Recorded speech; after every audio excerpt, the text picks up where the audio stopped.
पानी यहाँ पर उन पर उंडेल रहे हैं। चलिए आगे बढ़ते हैं, अगली खबर पर आते हैं। केरल के वायनाड में ऑपरेशन जिंदगी को तेज कर दिया गया है। सेना, एयरफोर्स और एनडीआरएफ की टीमें रेस्क्यू में जुटी हुई हैं। लैंडस्लाइड में मरने वालों की तादाद बढ़ गई है। लैंडस्लाइड से अब तक 275 लोगों की मौत हो चुकी है। प्रशासन ने 100 शवों की पहचान अभी तक की है। लगातार ये जो संख्या है बढ़ रही है, ये 275 अब हो गई है। ये सुबह तक, आज सुबह तक 200 की यहाँ पर बात हो रही थी कि 200 लोग मारे गए हैं, लेकिन अब ये तादाद 275 हो गई। सेना और एयरफोर्स, एनडीआरएफ की टीमें यहाँ रेस्क्यू में जुटी हुई हैं। प्रशासन ने 100 शवों की अब तक पहचान कर ली है। लगातार पहचान का काम जारी है। अभी 175 लोगों की और पहचान करनी है। वो किस गांव के थे, कहाँ के थे, क्या क्या नाम है उनके। हालांकि 100 शवों की पहचान कर ली है। अब उनको उनके परिजनों के सुपुर्द जो कार्रवाई होती है उसको किया जाएगा। फिलहाल कोहराम है वायनाड में। इस पूरी घटना ने सभी को हिला दिया है, पूरे देश को हिलाकर रख दिया। लैंडस्लाइड जिस तरह से यहाँ पर हुआ, अचानक यहाँ पर पूरे जो इलाका था वहाँ वो बह गया है इस लैंडस्लाइड। प्रशासन ने काफ़ी कोशिशें यहाँ पर की हैं और एनडीआरएफ की टीम, एसडीआरएफ की टीम यहाँ पर जुड़ी हुई है। और मैं सहयोगी आनंद इस वक्त मेरे साथ वायनाड से जुड़ गए हैं। आनंद, अभी वहाँ पर क्या चल रहा है, किस तरह से रेस्क्यू किया जा रहा है और क्या और बढ़ सकती है ये तादाद? क्योंकि हम देख रहे हैं लगातार परसों से हम देख रहे हैं कि ये तादाद बढ़ी है।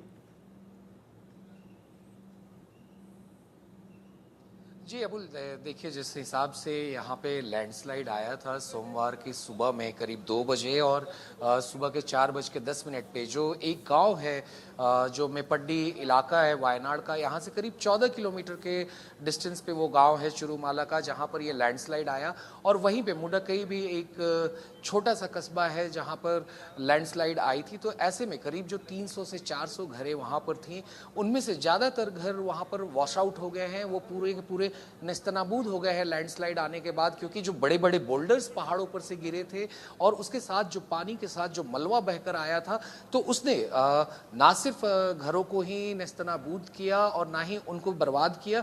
वहाँ जितने भी लोग सो रहे थे, जो जिनको कोई अंदेशा नहीं था कि इस तरह की भी भयानक यहाँ पर कयामत वाली रात उनके लिए हो सकती है, चूंकि जिस तरह से लैंडस्लाइड हुआ वहाँ पर, तो उनको मौका तक नहीं मिला वहाँ से निकल कर जाने का। और जैसे जैसे राहत का और बचाने का और लगातार चल रहा है, क्योंकि यहाँ पे इंडियन आर्मी के भी ट्रूपर्स लगे हुए, 122 बटालियन के जो सैन्य अधिकारी हैं वो लगातार काम कर रहे हैं रेस्क्यू ऑपरेशन के लिए। फिर इंडियन एयरफोर्स है, 2 हेलीकॉप्टर्स इंडियन एयरफोर्स के लगे हुए हैं।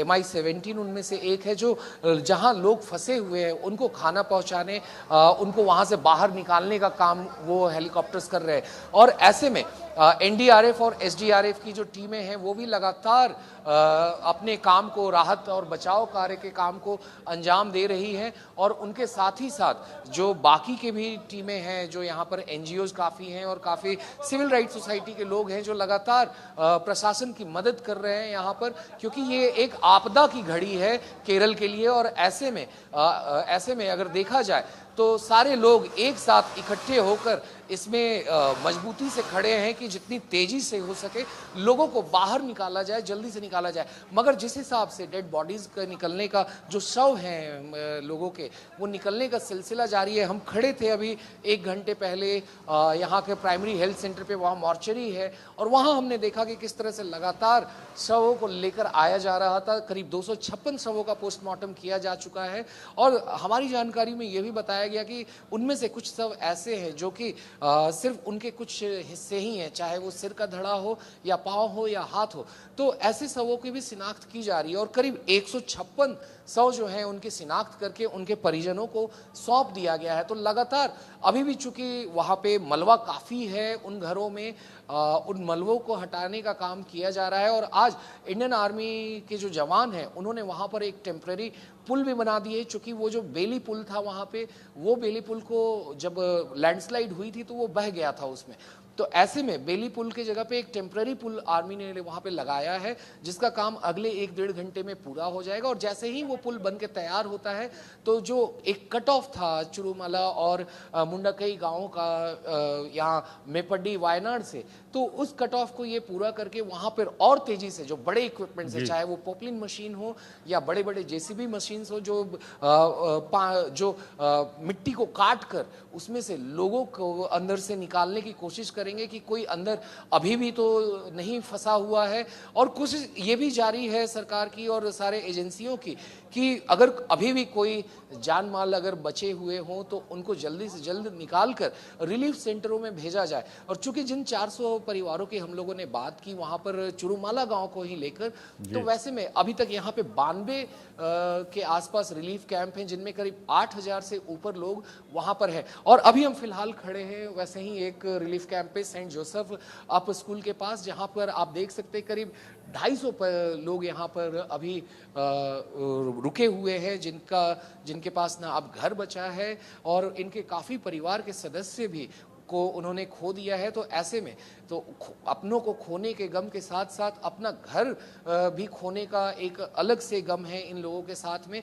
तो वो बता भी नहीं सकते हम लोग शब्दों में, चूंकि यहाँ पे कितने लोगों से हमने बात की, उनकी आंखों में नमी थी, उनके चेहरों पे जो दुख था वो साफ तौर पे दिख रहा था कि आखिर एक परिवार से जहां 12 लोग, 13 लोग या 5 लोग या 7 लोग पूरे के पूरे बह जाते हैं और उनका कोई अभी तक पता चलिए ना हो। आनंद, आप तो ऐसे इन में लोगों उस से परिवार भी की हालत हम समझ बातचीत सकते करने हैं कि की क्या होगी। कोशिश कीजिएगा जितने लोग पीड़ित यहाँ पर हैं। हालांकि जैसा कि आपने बताया कि बातचीत के फिलहाल इस मूड में नहीं हैं लोग के, क्योंकि अपनों को खोने का गम है, जाहिर है अपने घर को खोने का गम है, तमाम है। लेकिन फिर भी आप कोशिश कीजिएगा और हम आगे आपसे लगातार जानकारी लेते रहेंगे।